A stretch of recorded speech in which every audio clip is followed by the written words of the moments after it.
சனாதன பாசிசத்தை மூர்க்கமாக எதிர்த்து போராடிய அண்டை மாநிலமான புதுச்சேரியில் ஒரு ரேஷன் அட்டைக்கு தலா 5000 ரூபாய் வழங்குவதாக அறிவித்திருக்கிற நிலையில்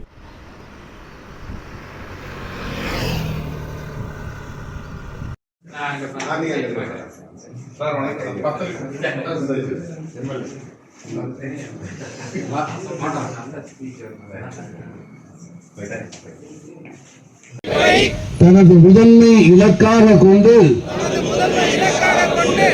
இறுதி மூச்சு வரையில் சனாதன பாசிசத்தை மூர்க்கமாக எதிர்த்து போராடிய புரட்சியாளர் அம்பேத்கர் அவர்களின் கனவை நனவாக்கும் வகையில் தலித், பழங்குடியினர், இஸ்லாமியர் மற்றும் கிறிஸ்தவர் உள்ளிட்ட அனைத்து வணக்கம் வீர வணக்கம் புரட்சியாளர் அம்பேத்கருக்கு வீர வணக்கம் வீர வணக்கம். இனியும் நாங்கள் ஆடுகள் அல்ல. அவர்களின் நினைவு நாள் மற்றும் பாபர் மசூதி இடிக்கப்பட்ட நாள்.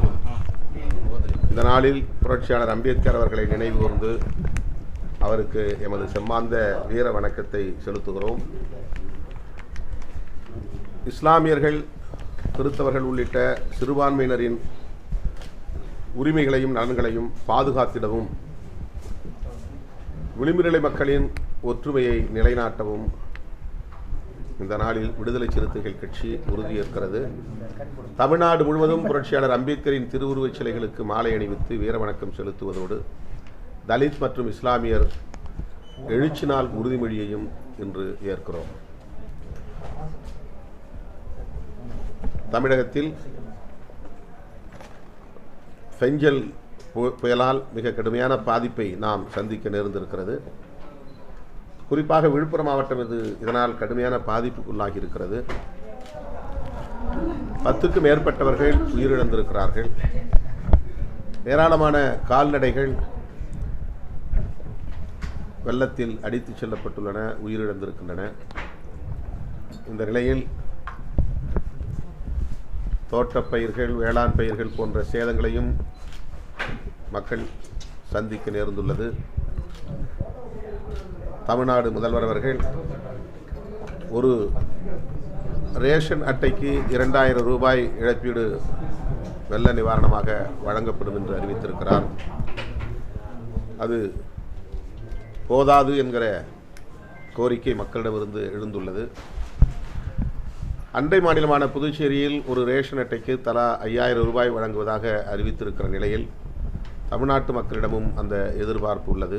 எனவே மாண்புமிகு முதல்வர் அவர்கள் இந்த கோரிக்கையை கனிவோடு பரிசீலிக்க வேண்டும். வெள்ளத்தால் பாதிக்கப்பட்டவர்கள் மட்டுமின்றி வெள்ளம் சூழ்ந்ததனால் பாதிக்கப்பட்ட மக்களுக்கும் வெள்ள நிவாரணம் வழங்க வேண்டும். உயிரிழந்தோர் குடும்பத்தினருக்கு 5 லட்சம் ரூபாய் வழங்குவதாக அறிவித்திருக்கிற தமிழக அரசு அதனை 10 லட்சமாக உயர்த்தி வழங்க வேண்டும் என்றும் விடுதலை சிறுத்தைகள் கட்சி வேண்டுகோள் விடுக்கிறது. வெள்ள நிவாரணம் இந்திய ஒன்றிய அரசு 2475 கோடி ரூபாய் வழங்க வேண்டும் என்று தமிழக அரசின் சார்பிலே கோரிக்கை வைக்கப்பட்டிருக்கிறது.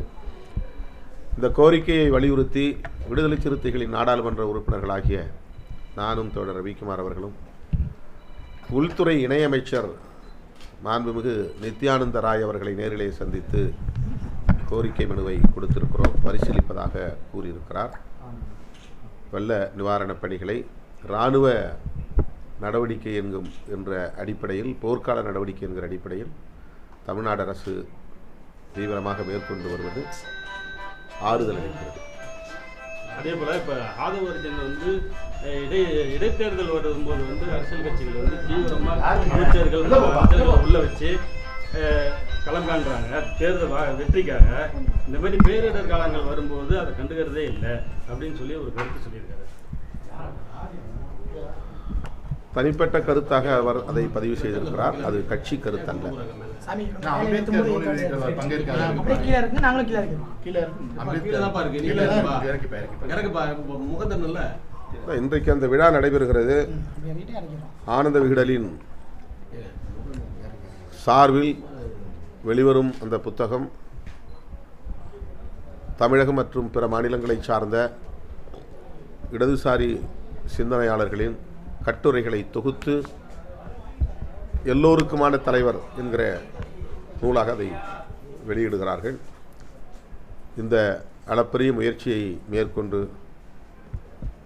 புரட்சியாளர் அம்பேத்கர் குறித்த புத்தகத்தை வெளியிடுகிற விகடன் பதிப்பகத்திற்கு என்னுடைய பாராட்டுதலையும் வாழ்த்துக்களையும் தெரிவித்துக் கொள்கிறேன். அந்த நிகழ்விலே பங்கேற்பதற்கு எனக்கு அழைப்பு விடுக்கப்பட்டது. ஓராண்டுக்கு முன்பே நான் இசைவளித்திருந்தேன்.